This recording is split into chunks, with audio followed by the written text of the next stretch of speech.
Hi guys, this is Max from Cumana.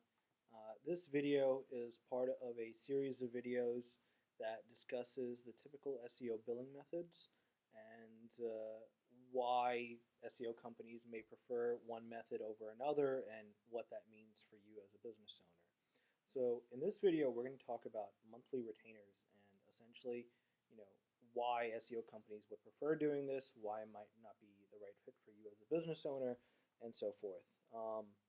Many businesses, and we're talking about large companies, pay their SEO vendor a flat retainer each month, um, and it's consistent fee each month that is billed, and typically, the SEO vendor will have some sort of arrangement, understanding of a blend of services being done, SEO related services for the client that may tie into other forms of marketing the client's doing, so on and so forth.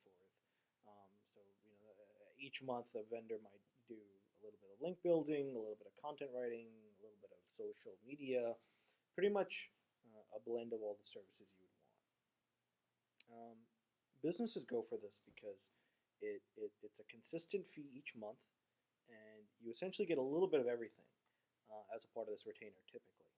Um, it all just depends on the arrangement that you have with the vendor.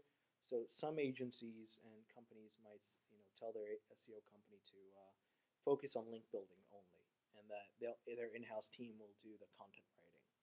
Bottom line, the SEO company has a sense of financial security each month, knowing that it's getting say 1,000 a month, and will lay out a game plan over a period of months to accomplish a goal based on a predefined budget. Um, Typically speaking, because you're paying them a monthly retainer, for the most part, you can call them whenever you want or email them whenever you want, and they'll pick up the phone and talk to you. There really isn't any formality in the context of, well, we can only talk to you for an hour this month because your budget only allows it. They'll pretty much be flexible because the idea is you're giving them a flat fee, and in certain months you're not bugging them at all. In certain months you might ask a little bit more. It all balances out at the end. And frankly, it definitely is a more healthier relationship for a client and vendor, because when a client is being charged on a per hourly basis, it financially incentivizes the vendor to focus on increasing billable hours, and sometimes that can mean doing things that may be a little unethical, and it definitely changes the dynamic, which is unhealthy. Um, One of the reasons this can go horribly wrong for businesses, and you should definitely be paying attention right now if if you've never worked with an SEO vendor or if you're trying to figure out what to do. Monthly retainer agreements can go horribly wrong, because they're kind of doing a blend of services. It's hard for you to know what you're paying for.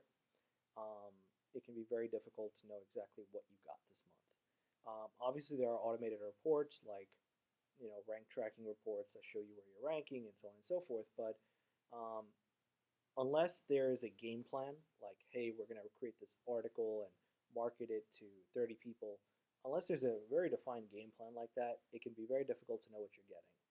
In some worst case scenarios, we've seen businesses get horribly ripped off because they didn't actually really get anything out of it. They were just paying a monthly retainer.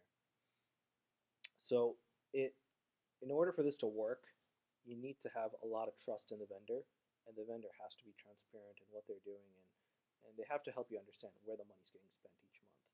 Um, this method of payment can be difficult for smaller businesses because many seasonal businesses, frankly, like I don't know, this one company we worked with sells dock ladders and boating equipment.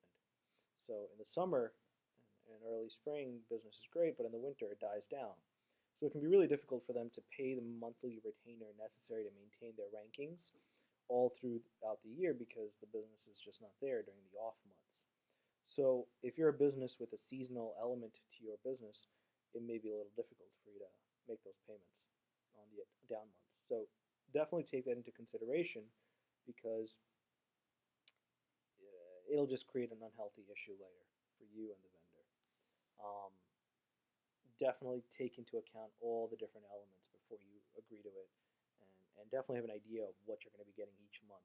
And when I say getting, I don't mean just reports, I mean actual services, whether it be links built, articles created, articles marketed. Um, Understand what you're paying for. And with a monthly retainer, it can be a little bit more difficult because it's a blend. So that concludes this video where we talk about the monthly retainer and how that works. Um, Please read the SEO pricing guide that is in the footer of this video. We talk a lot about all the different elements, psychology, so forth, all the different things to take into account when evaluating SEO proposals.